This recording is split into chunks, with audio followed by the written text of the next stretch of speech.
My name is Ed Tarnowski, also known as Ed with EdChoice on the EdChoice podcast. And here at EdChoice, I am a policy and advocacy director.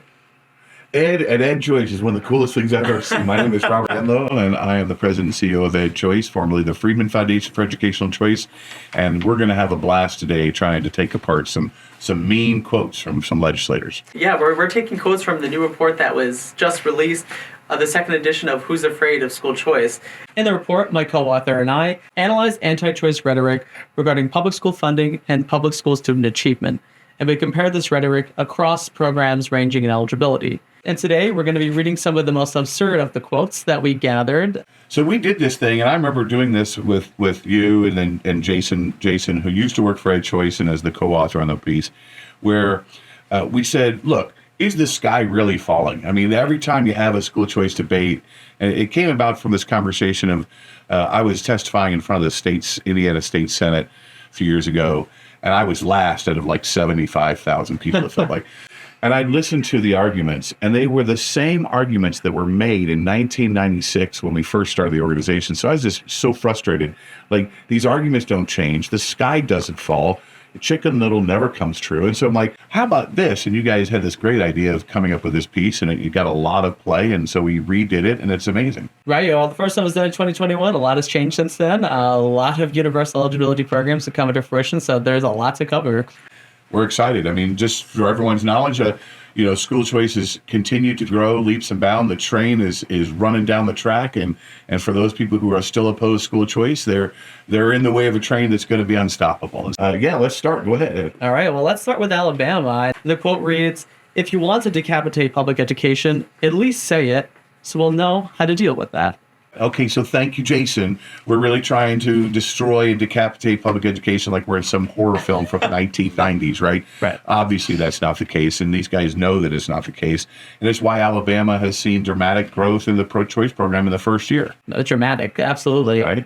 So, again, you're not decapitating anyone. This isn't a horror film. I mean, let's have a little bit of measured respect for the family for choosing choice. Right. Moving on to Arkansas. Go ahead. LEARNS, which is the name of the new choice program out in Arkansas, LEARNS will dismantle and defund our public schools through a voucher system that has not worked anywhere ever. A few things to unpack here. First, it's not a voucher program. They love to call everything a voucher program because they think voucher is a dirty word. It is an education savings account. There is a difference. And the evidence shows, of course, is so contrary to what they're saying that it's never worked anywhere. We've seen a multitude of studies. We do meta-analysis and 1, 2, 3 school choice, showing overwhelmingly that school choice has positive effects on public school test scores, on student outcomes, on student achievement, and so on and so forth. And it's not working anywhere ever right now? Right, nowhere. Our system of public schooling is not working anywhere ever for all. I mean, now, not for all kids. There's some kids doing fine. But look, if you look at the scores and you look at the amount of money we spend, you should have some serious measured conversation about it. We're getting what we value. Right, and this is about improving both public, private, charter, and beyond. I mean, and the studies show the competitive effects are there when you introduce choice. Public school test scores are improving where choice is introduced as well. Right. It's about improving the system as a whole. Yeah, we don't care where they go as long as they go to where they choose and that the money follows them. Right, so, sector agnostic. Sector agnostic, but I guess it's never worked anywhere ever. That's right, anywhere ever. So, anywhere ever. Again, another measured comment from a legislator in the great state of Arkansas. Right. So, what about our friends in Iowa? Yeah, so here we go in Iowa. The governor's private school voucher scheme poses an existential threat to Iowa's public education system.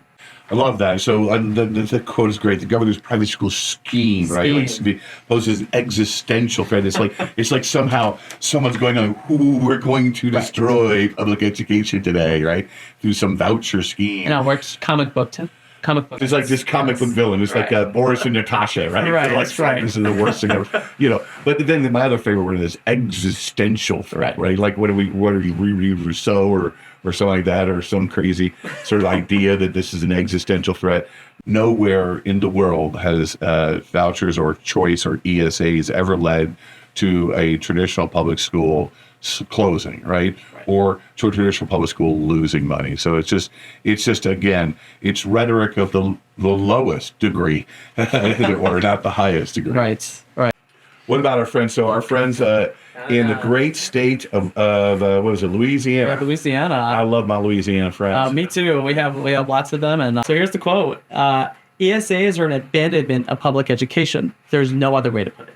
Abandonment, really, like this is some housing project that we're just going to let go by the side of the road. That's not trying. It says we're not abandoning anything, and everyone knows that. It's getting that rhetoric is just so terrible. Public schools will continue and will be an essential part of the choice, and a lot of parents are going to continue to choose public schools. We're here to just curb the system as a whole. Well, so I love this, like this abandonment of public education. Does he not realize? This was said this last year, right?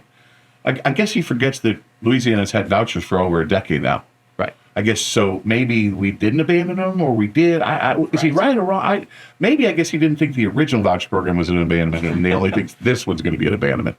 Right. So clearly, there's just no other way to put it. He's wrong.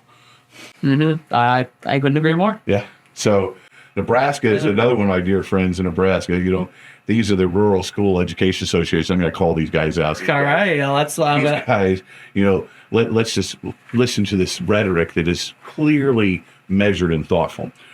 Rural schools now face a new threat, a proposed voucher program that risks starving them of public funding, of vital public funding. Look, really, we know that public schools need as much funding as they can. We understand that. That's obviously, and there's been no case where school choice has led to a decrease in public funding of education.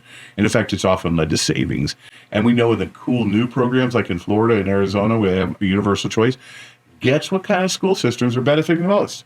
Rural schools. There's more growth in rural schools in Florida than you would believe. There's tons of rural growth in Arizona. So clearly, we're not starving anyone. This isn't like we're withholding food from someone, right? Remember, these are per pupil dollars, not per public school district dollars, right? And so these are folks fighting against their own self-interest, in my opinion. And by the way, it's not just savings, of course, but even on top of that, the per pupil spending in the states that have had the most robust choice for the past 10 or 20 years have all seen increases adjusted for inflation in public school spending, vast increases.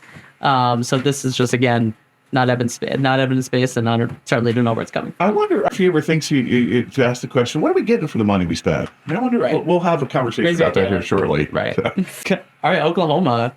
All right, HB 1934, the Parental Choice Tax Credit Bill, is the latest installment of the Republican voucher scheme, my favorite terms coming up again, and attempts to dismantle public education in the state of Oklahoma.